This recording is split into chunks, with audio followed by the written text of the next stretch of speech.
करकुलम के मुतालिक अमूमन जो बच्चे मुस्तकिल कमज़ोर हों और नॉर्मली बच्चों को बढ़ना चाहिए ना बढ़ें, उनमें हम जो रोज़मर्रा का टॉनिक देते हैं वो है फेरमफास किलकेरिया काली, और ये अमूमन बहुत मुफीद है। लेकिन अगर गहरी बीमारी हो, क्योंकि नॉर्मली तो बच्चों को बढ़ना चाहिए, तो उसमें बेसिलिनम बेसिलिनम की ज़रूरत पड़ती है, और अक्सर मैं राइजिंग पोटेंसी में देता हूँ। राइजिंग पोटेंसी का मतलब है 200 की 2 खुराकें, फिर वक्फे के बाद 1000 की 2, फिर 10,000 की 2, फिर 50,000 अगर मुयसर हो तो उसकी 2, फिर 1,00,000 की 2 खुराकें वक्फे से, यहाँ तक कि 2 साल में ये कोर्स मैं मुकम्मल किया करता था। और उसके बाद ट्यूबरकुलोसिस यानी सिल के खिलाफ मुस्तकिल रेजिस्टेंस पैदा हो जाती है अल्लाह के फजल से, और बहुत सी दबी हुई सिल की बीमारियों, जिनका सिल से ताल्लुक हो, उन बीमारियों में ये मुफीद है।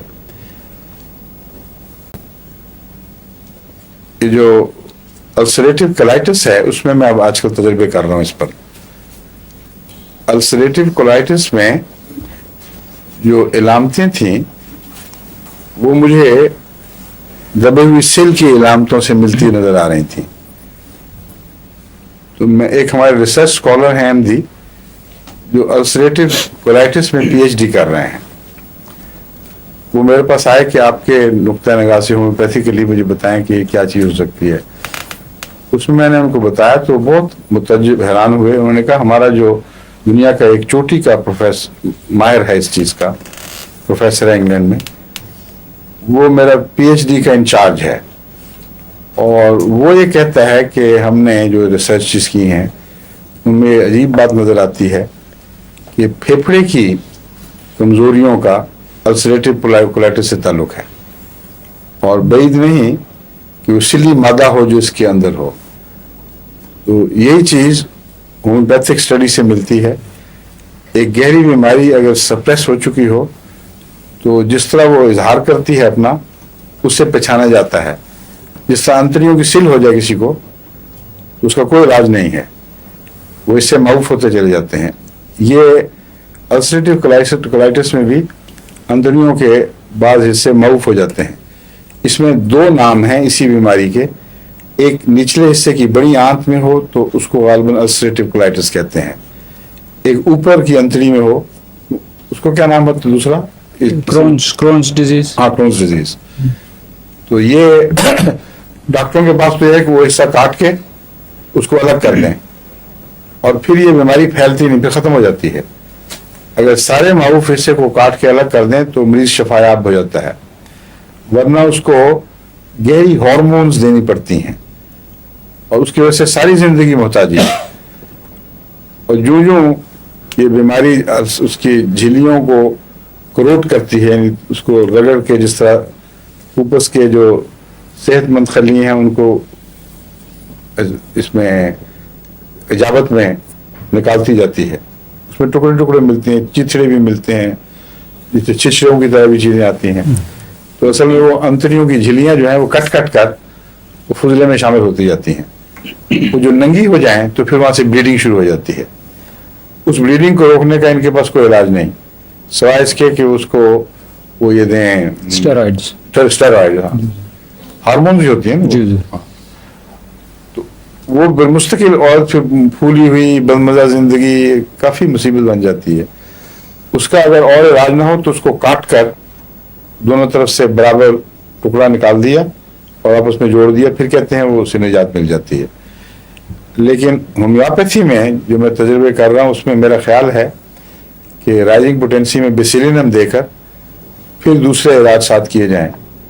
उनमें एक पॉसिबिलिटी मर्कसॉल की भी है, वो भी मरकौर मैंने देखी थी, उसका फायदा नहीं हुआ।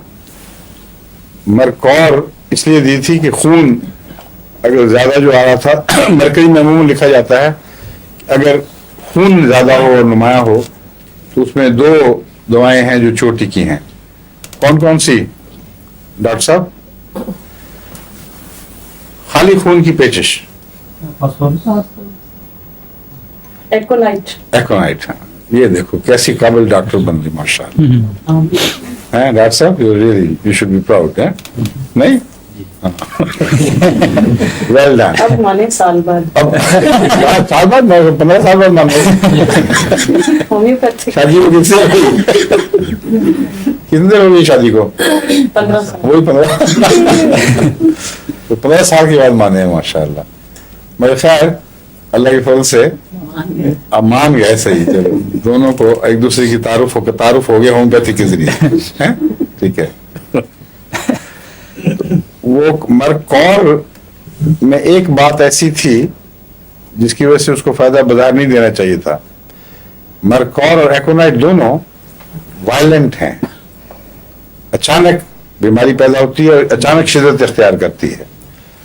और ये जो अल्सरेटिव कोलाइटिस है, ये तो कई साल में डेवलप होकर आहिस्ता आहिस्ता उस मकाम पे पहुंचता है जहां ब्लीडिंग शुरू हो जाती है।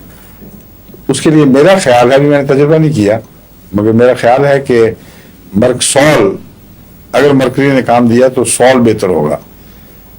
सॉल की रफ्तार हल्की है और ज्यादा गहरी और क्रॉनिक बीमारियों में मर्कसॉल ज्यादा काम आता है। बाहर इसमें कहते हैं ट्यूबरकुलोन आपने 1000 में तजवीज़ किया था और कहते हैं 4-5 खुराकें दी हैं जिसकी ग्रोथ बिल्कुल बंद हुई थी, वो दोबारा शुरू हुई और 4-5 खुराकों के बाद अब आधा स्टोन वजन बढ़ चुका है अल्लाह के फजल से। तो कई ऐसी मुस्तकिल तकलीफें हैं जो नफ्सियाती लिहाज से मरीजों के लिए एक अजाब बन जाती हैं। अब एक बच्ची बेचारी की उम्र, छोटी उम्र में ग्रोथ रुक जाए और फिर वो बौनी सी रह जाए, स्किनी सी, तो वो एक बड़ी ख़तरनाक चीज़ है। इसलिए ये होम्योपैथी की ये दवाएं जो हैं, ये अल्लाह के फजल से गहरी अंदरूनी तब्दीलियाँ पैदा करती हैं।